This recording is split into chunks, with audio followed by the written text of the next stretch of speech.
สวัสดีพี่น้องปองไปสุขูสุขคนเนาะวันนี้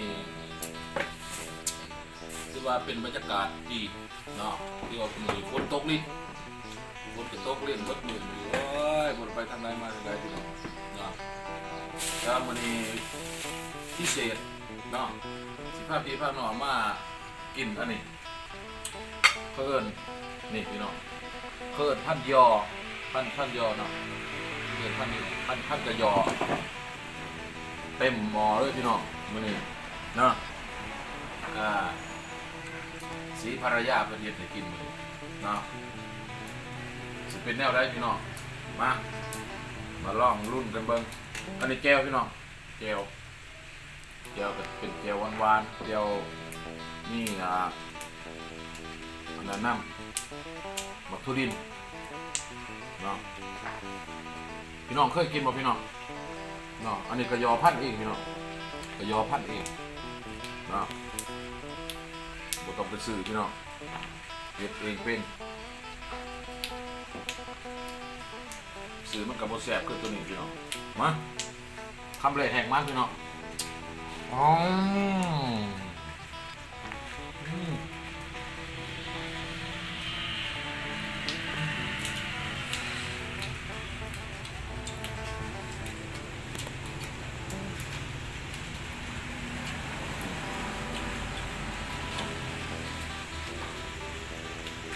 จัดพี่น้อง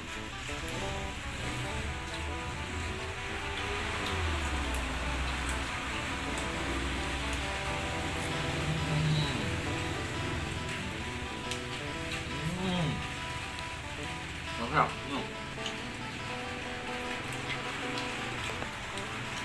เนื้อหน้ามันจะไม่เลยนะนี่แบบทัวนี่สีหมูเดี๋ยวมีกระปุ่นนี่หอมป่นพี่น้อง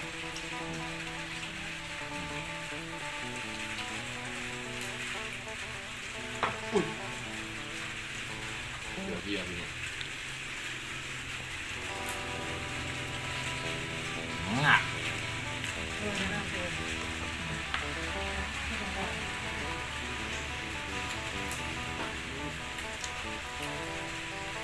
ไม่ว่าอย่างไรพี่น้องคนโจงเด่นไม่ว่าเดี๋ยวไปใช้มาแล้ว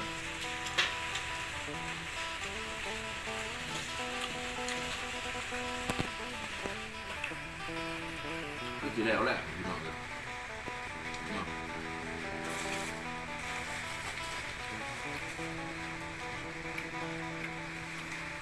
ที่สองพี่น้อง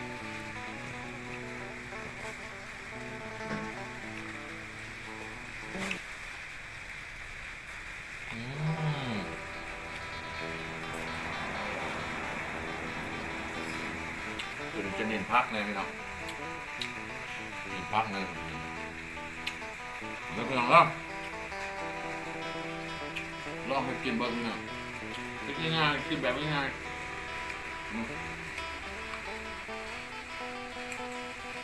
ก็เป็นพันกับหยอดเนาะ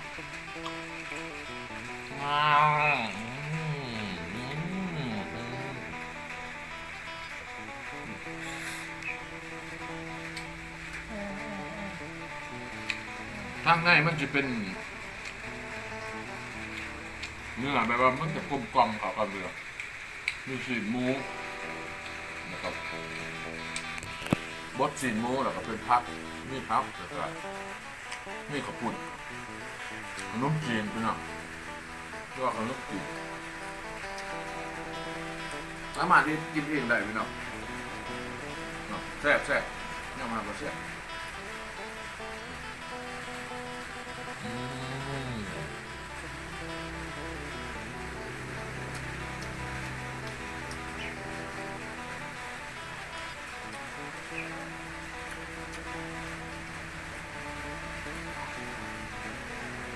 ัวนี้มันจะมีหลายแบบ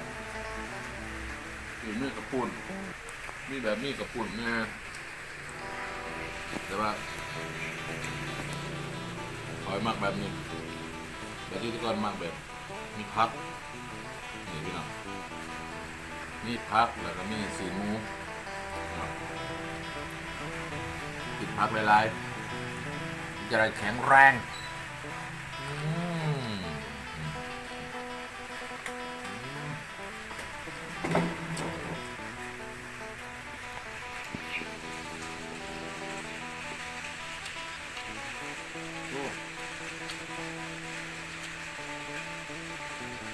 3 อันอยู่แล้วพี่น้องเลย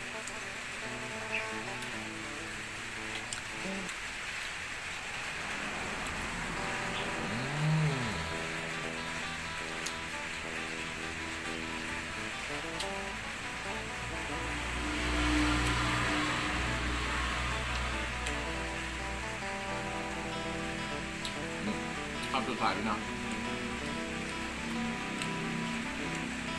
ไว้ละ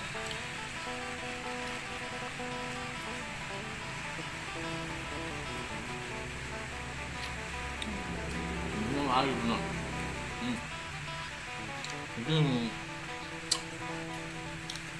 บางทีจะก่อนกับพวกมันมักกินปนไหนหรอกแบบนี้เนาะมันอย่างกินหลายอย่างก็อิ่มเนาะแต่ว่ามื้อนี้เราชิมให้ที่ปนายาชิมมือเพิ่นเด้อชิมเพิ่นแซ่บๆเนี่ยมาบ่แซ่บเนาะแต่ว่าคลิปนี้ก็ขอฝากไว้สำหรับคนพี่น้องเนาะพบกันใหม่คลิปหน้าเนาะมีหยังแล้วก็แล้วสิไปพี่น้องเบิ่งอีกเนาะสำหรับคลิปนี้ไปละพี่น้องบาย